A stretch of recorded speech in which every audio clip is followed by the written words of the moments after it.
Welcome to the 2021 Connecticut Open House Day virtual tour of some of the highlights of the East Hartford Public Library's collection. My name is Jason Pannone, and I am the Head of Reference and Cultural Assets Manager here at the East Hartford Public Library. I'll be leading you through a tour of some of the gems of our collection. This full-sized motorized demo model of a Pratt Whitney J57 jet engine is the crown jewel of the library's collection. During World War II, Pratt Whitney was not allowed by the War Department to work on jet engine technology, as the focus was to build engines for warplanes. After the war, Pratt Whitney decided that, rather than trying to play catch-up with other companies, it would simply leapfrog over them. The result was the J57 engine, which won the Collier Trophy in 1952. This engine truly revolutionized jet engine technology and helped to usher in a golden age of airline travel. The engine is also notable for being mentioned in the Tom Hanks movie Bridge of Spies, where it is noted that it powered early versions of the U-2 spy plane. This oil-on-canvas painting, titled Sunday in Savannah, is by noted landscape artist Jessie Goodwin Preston, painted around 1939. Preston was born in East Hartford in 1879. She was a distinguished artist noticed for her paintings of local landscapes, houses, farms, and portraits. She trained with prominent artists such as William Merritt Chase and Robert Henry. Preston was an early member of the Connecticut Academy of Fine Arts and a founding member in 1929 of what is now the Connecticut Women's Artists Association. She died in East Hartford in 1973. This painting is on loan from Jessie Slade. This permanent display of works by 18th and 19th century Connecticut glassworks was assembled by Jerry Dauphinais to highlight the prominence of East Hartford and other Connecticut towns in the Industrial Revolution. The two early glassworks in East Hartford were the John Mather and East Hartford Pitkin works.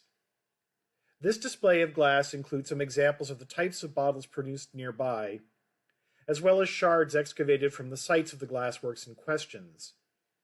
There are also pieces from the Glastonbury Glassworks, the Coventry Glassworks, the West Willington Glassworks, Westford Glassworks, and the New London Glassworks.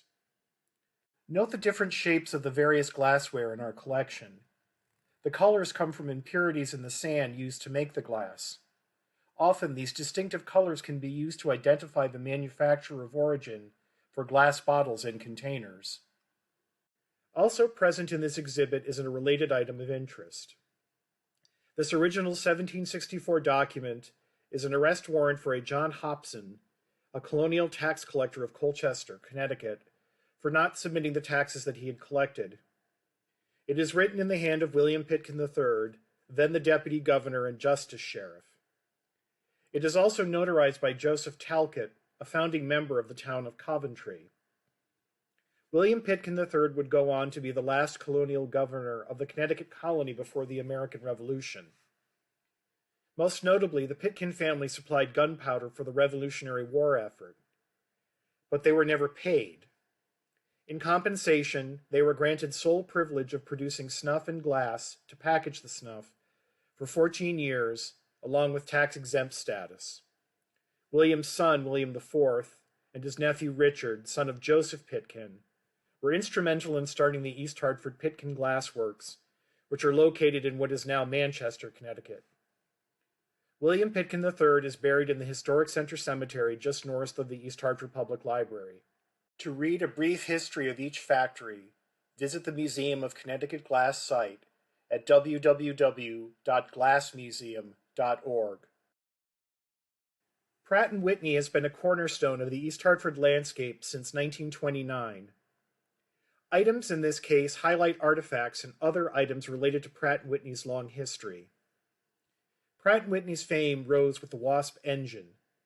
The Wasp, with its variants, became the most produced American aircraft engine during the early 20th century.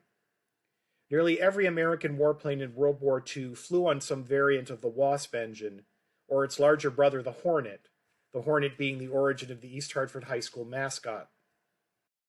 Seen here is an early Wasp engine handbook from 1927.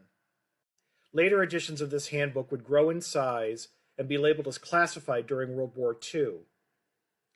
The Pratt Whitney story from 1952 covers the company's history from 1929, when it moved to East Hartford, until the late 1940s. Accuracy for 70 years is the history of the company from its founding as a machinist shop in Hartford in 1860 through 1930, when it had moved into airplane engine manufacturing. Also seen as a 1950 Beehive, the Pratt Whitney Company newsletter, which shows a pictorial history of Pratt, with its origin in Andrew Wilgoose's garage to the current plant in East Hartford, 1925 to 1950. Lastly, we have several pins, magnets, patches, and even an ashtray that commemorate the history of the company. For a contemporary history of Pratt & Whitney, check out Dependable Engines, The Story of Pratt & Whitney by Mark P. Sullivan. There are copies available at the East Hartford Public Library for checkout. This mural of a broadleaf tobacco farmer by Ralph Lewis Nelson is one of 6 Nelson murals held in the library's collection. Nelson was a noted painter and muralist, most famous for being a co-creator of the famous World War I recruiting poster of Uncle Sam saying, "I want you." During the Great Depression, Nelson, along with many other artists and creative types, was commissioned by the Works Progress Administration to create public art, and these murals were among these commissions. Broadleaf tobacco farming was a central part of the economy in East Hartford for over a century, from the mid-1850s through the last quarter of the 20th century.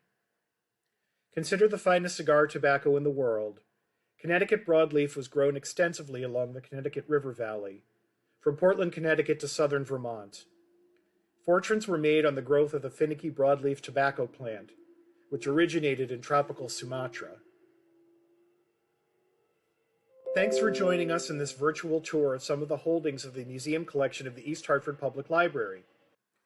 Thank you for joining us on this virtual tour of some of the holdings of the museum collection of the East Hartford Public Library.